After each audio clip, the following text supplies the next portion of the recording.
asked them and they're like, There's juice. no, it's like 25% juice. And it's like Sugar water. raspberry. They don't have any tea either. I have tea. We're They have gonna hot have water tea. down there. people can hear me iced complaining iced about the lack of They juice. did in have ice. Sturgis. Yes, somebody get it the other day. Not much. So we're back in Senate Economic Development. We have Tucker in the witness chair and our law clerk, Ashley. And we're just gonna do a brief overview of some of our vices. Just some. We're studying tobacco, alcohol. Do you do tobacco? I do tobacco sales. So first, Okay. Tucker Anderson, Legislative Counsel for the record. Based on the chair's introduction, I can give you an overview of what has happened so far in the House with some of the vices, and in this case specifically, sports wagering, alcoholic beverages, and tobacco sales. And can you touch on the liquor liability issue? Absolutely. Okay, thank you. Oh, right. We were supposed to do that fairly fast. What happened? Well, it's just not our committee's jurisdiction, and I imagine it is moving fairly fast in the House. I don't know. We'll hear from that. I'll dispense of the easiest one first. No bills have been introduced in the House dealing with tobacco sales so far in this session. We have tobacco So- bill. We do. They're being dealt with actually at this very moment in health and welfare. And just so I wasn't clear before, sorry to interrupt you, Tucker. We'll be dealing with vices after crossover, but it's good for us to have a sense of what's going on. That's all. Half an hour before crossover about vices. And just to be clear, based on the distinction Senator Clarkson just brought up, there's a division in jurisdiction over tobacco between the regulatory aspects, which are governed primarily by Health and Human Services and House Healthcare, and then tobacco sales, which are a licensing issue lodged within the Department of Liquor and Lottery, which is what I handle and was within this committee's jurisdiction. All right, the context of alcoholic beverages. There have been a few bills that have been introduced in the House dealing with alcoholic I've got to take beverages. this. One, to repeal the sunset of 7 BSA section 230. That was the 3-year provision that was built into Title VII to allow first, second, third, and fourth class licensees to deliver alcoholic beverages and to allow curbside pickup of alcoholic beverages. It is set to sunset July 1st, 2023. So we're coming up on that. One bill in the House proposes to repeal the sunset so that that statute stays in place and all of those licensees can continue to do this business. moving Right. forward. And I believe we asked for some data on that. You did. Thank you. Yes, that act contained a reporting requirement in it, and I believe that the report was supposed to be due in January. I don't know It was if DLO. that was an in-person or written report. I can't remember how the act was written. I can't either, but we should check when and if that comes over to us, because I really wanted to see data on how that actually had affected life. And to-go cocktails was also. That's the to-go cocktails. Yeah, Wait, oh, That that was is the to-go report. cocktails? Yes. Oh my, I don't know what these things are technically called. Okay, I thought the hand deliver. So we've never allowed delivery. People were just informally delivering bottles of spirits to people during the pandemic, but that was never an allowed thing. It was allowed, yes, Okay. because, well, second-class licensees were allowed to provide for curbside pickup. Okay. And there was a gray zone there as far as third-party contractors are concerned. So some of these delivery services that were already delivering groceries from these licensees, Mm-hmm. whether they could also pick up capped bottles. Mm-hmm. So So those in my mind are two separate things, but they're the same. they were all built into the same Okay. statute. First and third class licensees, bars, restaurants, what have you, were allowed to provide curbside pickup or delivery of alcoholic beverages. And there were some requirements for like mixed drinks and cocktails for how they had to be packaged and labeled. Senator Harrison, I'm not saying I can tell you myself, but does it help if you hear what the different classes of licenses are? I'm good because towns deal with that Yeah, that's because true. they relicense. Okay. wouldn't want you to make me recite them, but I know. Right. What would be helpful is to understand if there's an issue, like the problem that's being solved by pending legislation. Okay, sure. But, and that one I know is just, Mhm. it existed and now should it continue to exist, that's obvious. But if there's others, Mhm. it would just be helpful. Great. Outside of that context, there are some bills around third-party delivery services, Mhm. being able to do functionally the same thing, pick up alcoholic beverages from licensees. The problem being solved there is largely clarity around retail delivery permits, who's allowed to get them. Is it just the license holder, or can a separate entity get a retail delivery permit and be able to transport alcoholic beverages to consumers? And that's still separate from direct-to-consumer spirit shipping. Right, which Okay. is another issue that has been addressed in the past, and I'm sure will come up again. And direct-to-consumer shipping is a manufacturer of alcoholic beverages getting a license from DLL to ship directly to a resident of Vermont, sending a case of alcohol directly to their home. Currently, malt beverage manufacturers and vinous beverage manufacturers are allowed to take advantage of this. Last session, ready-to-drink spirits beverages were added to the direct-to-consumer shipping statutes. And a looming question moving forward is whether the other two beverage categories, fortified wines and spirits, will also be allowed to be shipped direct-to-consumer. The largest consideration there is that this applies to in-state and out-of-state manufacturers. So if you allow direct-to-consumer shipping of spirits and fortified wines, that opens the door to nationwide delivery of spirits. Which like 8 states allow Currently, We something allow like that. direct delivery of wine. wine and beers. Wine and beer, But that would et cetera. reduce the structure of our current 802. state system, right? Correct. That's always been the issue for DLL is they want to better understand how it might impact them. I believe the House bill tries to address that with a provision that says DLL would still get a cut of there would be a tax or something that makes DLL whole.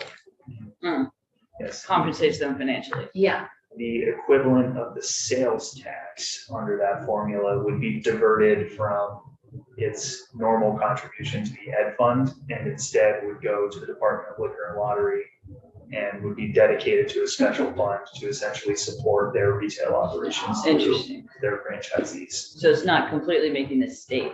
Right. Okay. But the ed fund needs money for free meals. What happens now? If you buy at the 802 store, does the sales tax go to both? Yes. Why couldn't we make it go to both? So the Excess tax.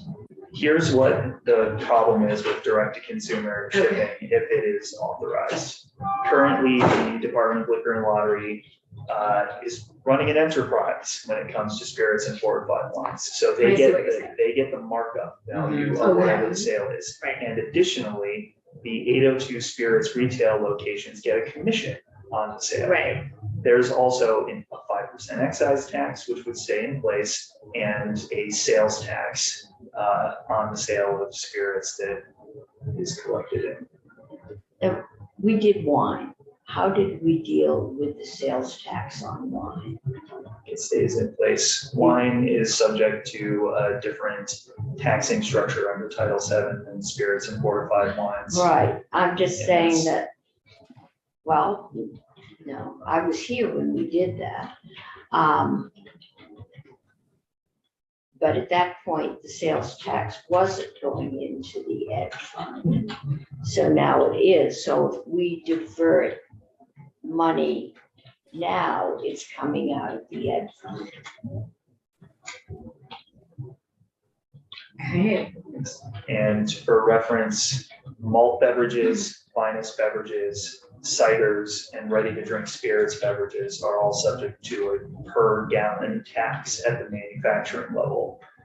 There's varying tiers of the per gallon tax, the least expensive being on beers under 6%, the most expensive per gallon being on ready-to-drink spirits beverages. Which we legalized last year. Okay. And isn't the, I'm sorry, the philosophy, part of the reason to have this structure is to control the beverage market, not just financial, but to make sure kids aren't getting alcohol, for example. I thought there was some societal purpose. We do in care addition about to that, just, yes. Yes. yeah, so that's, You mean the 802 stores, like having? Yeah, yeah, having just hard a whole alcohol? structure. It's a state Yeah. control system, and it's set up through distributors and how things go out. And it was set up after Prohibition, and I know Damien spent one summer cleaning up the laws. That right, he said they were interesting ones.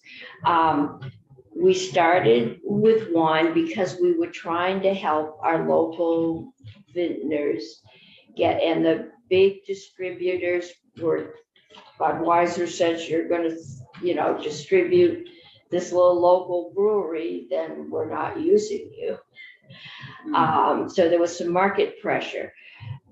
But, and it did some trial, but the UPS guy has to, I doubt that it's happening. I think it's probably being left on your porch the way everything else is. But that the UPS guy was supposed to certify that it wasn't a 12-year-old that accepted delivery of the package. But it is a whole system. And the more we start chipping around the edges, if we're gonna kill it, we probably should just, and we did at one time talk about going to just a wide open, You're doing the all retail, shipping all things, so.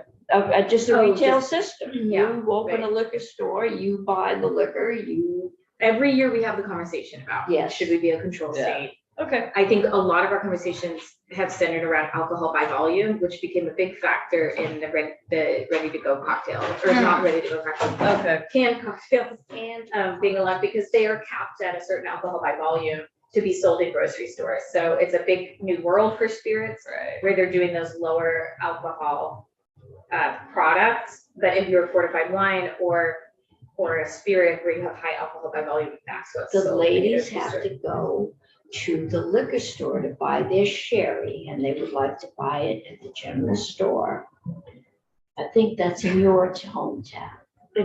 I believe that sherry can be sold at a grocery store because second-class licensees can currently get a fortified wine permit. If they want, they can get it. Okay, see, that was new, because before they Oh, could. thank you. Senator Brock, sorry, I meant your hand is under the live button. You're Didn't muted. didn't we pass last year a provision to look at the whole issue of liquor as far as sales, particularly retail sales versus controls? And I don't know, there was a report I thought that was to be produced. I know I had asked for that, and then I think, as I recall, what happened is the department was producing a report, which concerned me a lot about independence. But do you remember exactly what we did there, particularly Senator Clarkson? Well, Tucker, yes, I asked, I think maybe before you came on, I asked about the to-go, because we definitely asked for a report back on the No. to-go stuff before we made it permanent. That's the one I remember, but Tucker can tell us if we ask for more. I remember a proposal for a study on the feasibility of privatization. And it's a bit of a blur at the end of the session as to whether that study actually made it all the way through to the final act. And for some reason, I think that it was pulled out. If it was a study with money, it got stuck on the wall in a ropes. It had a $40,000 appropriation. Oh, that definitely got stuck. Yeah. on Yeah, the wall. that may be. But again, this whole issue continually recurs as whether or not we should be a control state at all. I continue to see problems with what we're doing. We're maintaining a large overhead to sell liquor. There are issues regarding availability of product. There are issues involving consumer choice. And there's also the underlying issue that to me is still unresolved as to whether or not we make money or lose money relative to what would happen if we had an uncontrolled environment. And then we simply had a tax that was set up to give us the amount of money that we want to get out of it, and then leave the market to decide the other kinds of things as non-control states do. So this is the crux of Yeah. what we talk about every year. Yeah. And I asked Scott to have DLL send us any reports directly that may be posted somewhere that way. We're still not gonna discuss them until after CrossFit, but yeah. send it over. So Randy, I think if that had gone through, one of the 5 of us would have been asked to serve on that task force. And I didn't serve on one, and I don't think you did either. I did not. So I think, Yeah, I don't know. given Well, I that, think if nothing else, I'll do a little research based on what we passed last year regarding liquor and what passed, both houses to see if anything is in there that we are not aware of. But I think this year, if we do something on liquor and lottery, that's something that ought to be in it. Okay. I am more and more certain by the second that this did not make it all the way through. And from what I recall, there was no task force. It was designed so that the agency of administration would use $40,000 to hire an independent research firm to conduct the study and submit it by this January. Yeah, and it probably didn't make vaguely it, familiar. because Randy, you and I would have been on that conference committee.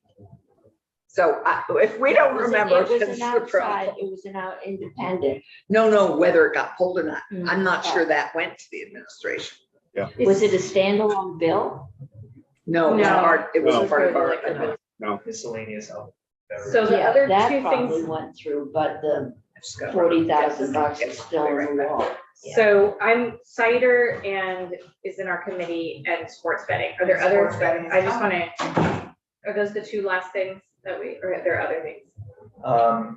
Those are the last two. Okay. So cider, there's a bill. We did something about cider. You did something about cider. You Oh, I got formally defined what a cider is in Vermont law. A cider and a hard cider and a Right. Something else. And What about the thing that sits in my refrigerator and gets fizzy?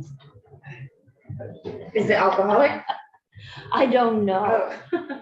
so the, It could start not and get alcohol. It gets there. the General Assembly passed an act, the Miscellaneous Alcoholic Beverages Act, that defined what a cider is as essentially any fermented beverage, 1% to 16% in alcohol, made from apples or pears. And the purpose of that definition was to allow ciders to be served in greater volumes at certain types of events because they were previously classified as a finest beverage. So the amount that you could get in a serving size was the same as wine, and they changed it so that it would be the same as beer.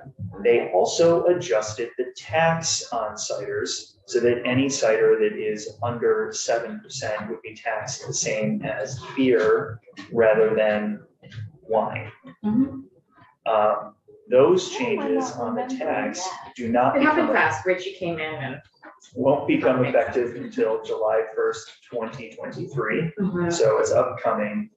There's a bill in the House to amend Title VII technically, Yeah, so that cider is changed to hard cider wherever it appears. I was gonna say, you say cider, I think of the stuff I go get at Cold Hollow and serve to my grandkids. You're really talking cider that's allowed to ferment to a stage before vinegar, Right. which is the other.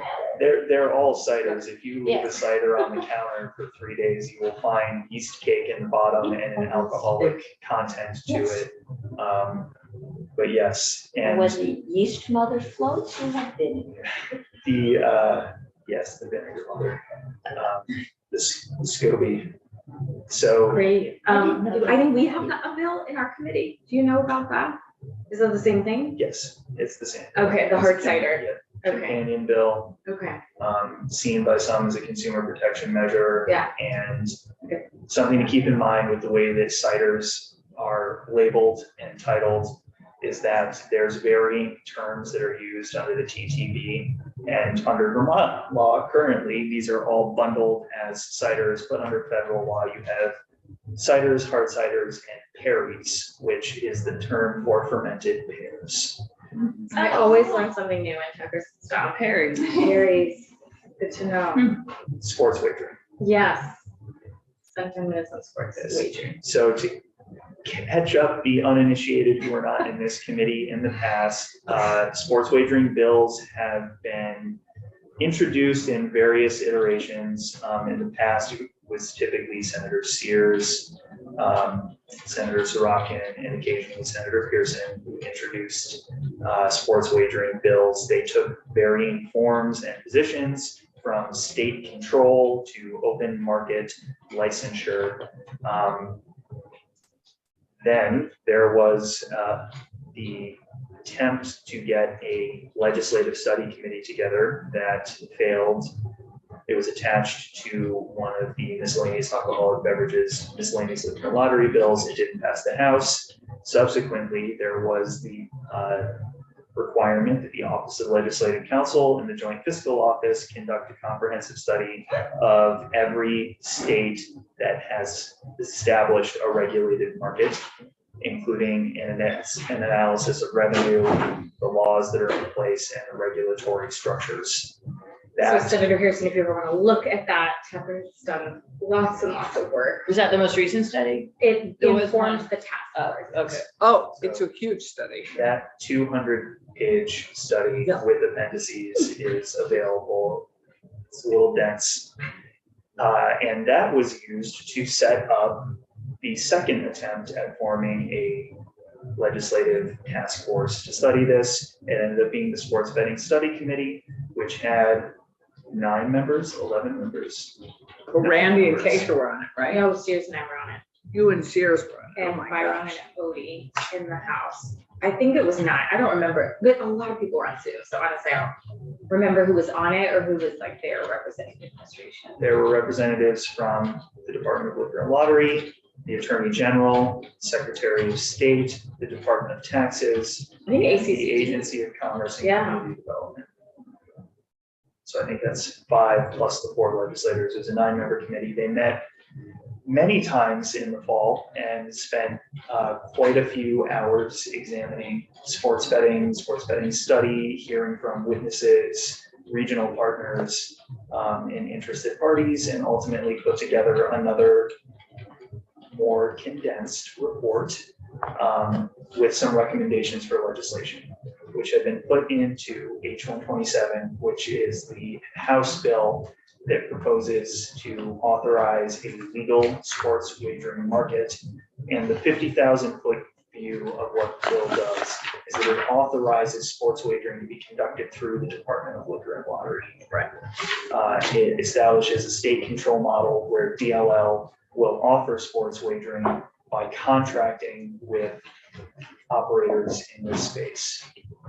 A competitive bidding process is set up for the selection of the operators that DLL will contract with.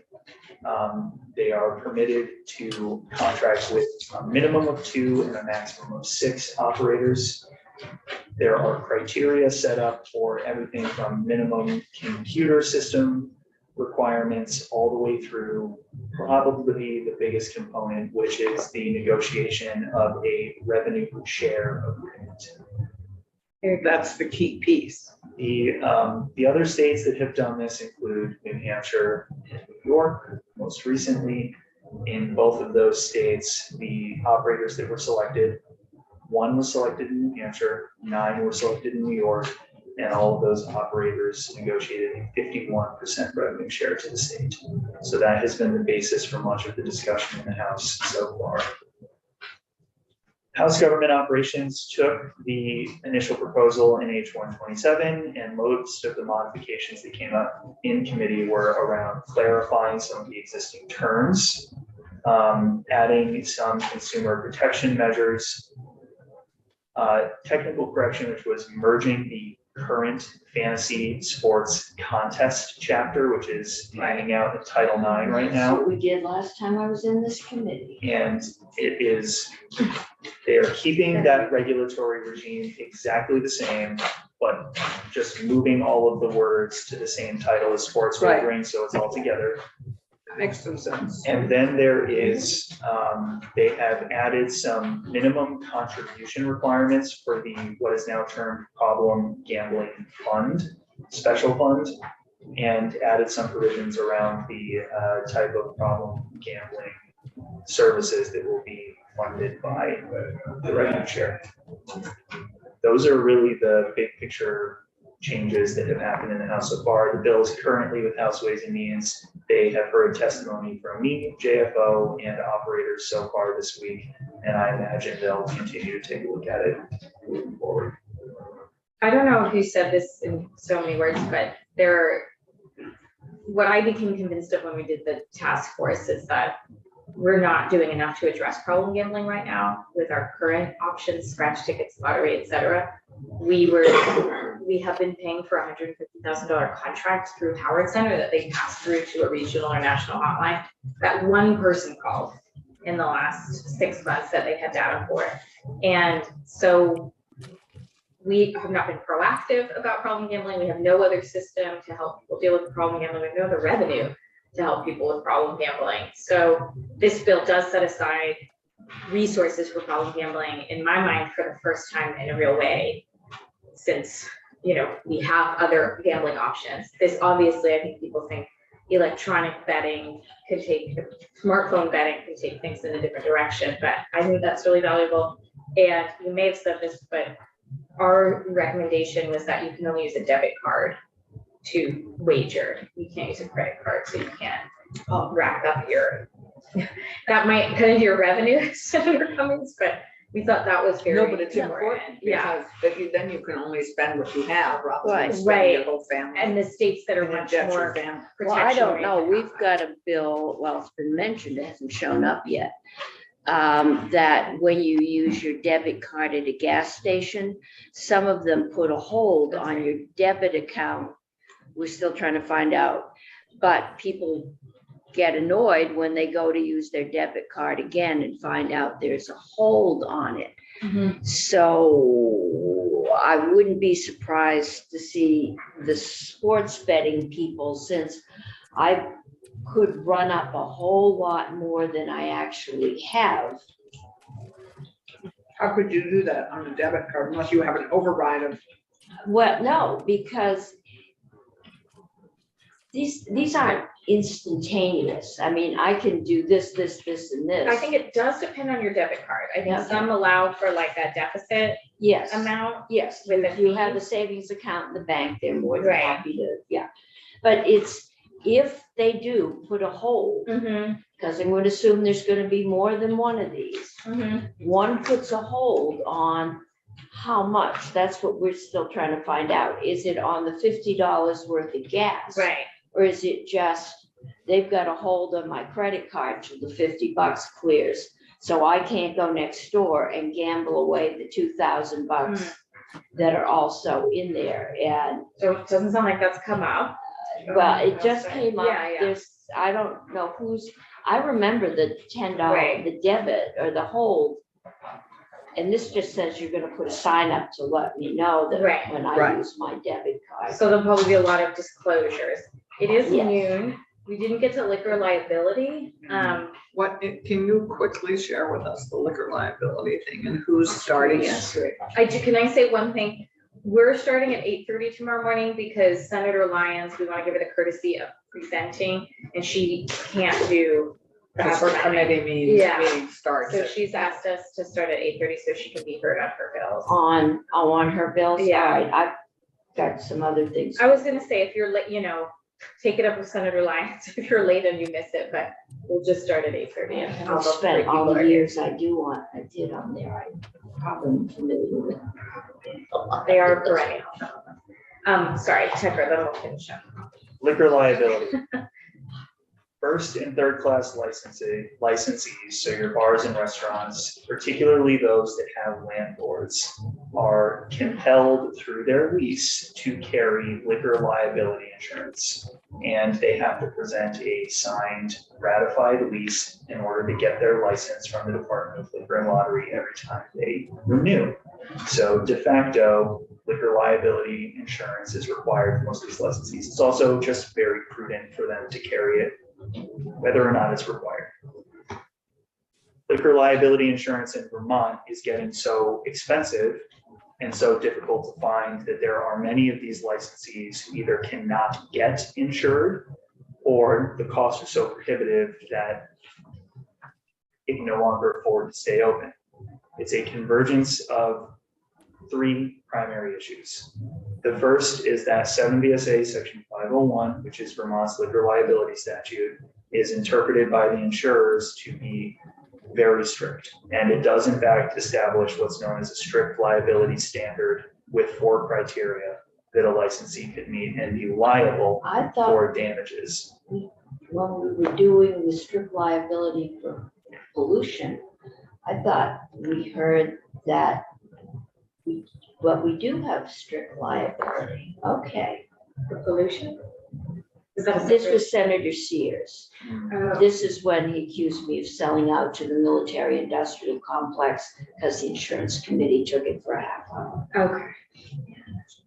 It was So one of it's our the best licensee moments. that holds the insurance, Yes, not the landlord. Not the landlord. so the universe, I'll take a step back here, is that if a person or their property or their means of support is injured by an intoxicated person, the injured person can bring an action against everybody in the chain of service. Right. That means the person who served them the alcohol, the owner of the establishment, the licensee, and the landlord. Right, exactly. And there is a strict liability standard that is built into that statute, so that if you, by the terms of the law, violate that statute, you are presumed to have the duty of care to the individual who is injured. And if you breach it under the terms of the statute, you are liable. It's not based on negligence. Strictly, it's based on the terms of the statute. So that's where we're at. There's a lot of parties that can be sued, joint and several liability. There's no cap on the amount of damages that could be acquired by the individual who is suing. So that's the statute. That's the first problem. The second problem is that apparently their liquor liability insurance is no longer a profitable industry for many of the insurance companies. It's Because there've been so apparently- many claims against them. Apparently, it's what's termed as low volume, high risk insurance. Okay. Yes. And then there is the third issue, which is that apparently, and I don't know about this, I'm not the insurance attorney, I don't stay on top of insurance issues, but apparently there is a reinsurance crisis in the country right now where the insurers of the insurers are raising rates to the point where the Yes. insurance companies have to raise their rates. The result is Vermont is expensive. This is not a profitable industry. Rates are rising And you can't get it. quite quickly. They need to and- form a captive. I would suggest that, So, because that's what, I mean, that's exactly what captives do. They are reinsurance for an industry, but in this case, it may not work. I mean, Yeah. there probably aren't enough affected establishments in Vermont to get a big enough risk pool to do that. So House Judiciary took this up So for there it's in. 3 hours yesterday, Yeah. and heard from a number of witnesses. And from what I understand, we'll be continuing to look at this and working on a bill which was initially introduced as a short form that just said, let's fix 7 VSA section 501. It'd be in a, I think it's called limited lines to go down there with oil rigs and other things that are bungee jumping, that are they're low volume and they're very high Oh, risk. I see. I was like. And no, there's a whole class Yeah, of insurance. okay. It's like a Yeah. teenager that's had 3 accidents, yeah. I think at the same time, bungee jumping Surplus might lines. I have know the same issue everywhere. We're unique. Vermont is asking more of Yes. the liability holders than many other states, and we have to sort that out. That's Yeah. my understanding. So no other states, I thought everybody sort of followed that chain of All the liability. way to the landlord. I have only looked specifically at the statutes of 6 or 7 states, mostly the New England states. Vermont is certainly an outlier in New England. And from the testimony that came up in House Judiciary and House GovOps on this issue, there's really only one other state that's like Vermont, and that's Alabama. Yeah, So there are outliers on either end of the spectrum where there's absolutely no liability, there's only a few of those, and where there's strict liability, and that's Vermont and Alabama. I mean, taking it to the landlord is, it is. It is. yeah, and the landlord may be the deep pockets. Right. So I will say, maybe because of what's in my district, I have people for whom this is extremely urgent, and it's going to get more Well, urgent. they for their can't, yeah, they constituents can't as get well. liability Yeah. insurance. Yeah, they're, Well, if they they're can't get talking about insurance, that's fire true for sales, everybody. their equipment. It's just hitting them at different times when they go to renew their insurance. So, thank you, Tucker. This is most helpful. Yeah, Senator Harrison has not, I don't think we've had Tucker in. No, no. But if Tucker got hit by a us, bus, I don't know what we would do about all of these things, 'cause I don't know anybody who knows them as well. So thanks. We go back to Damien. Poor Damien has hope, honestly. So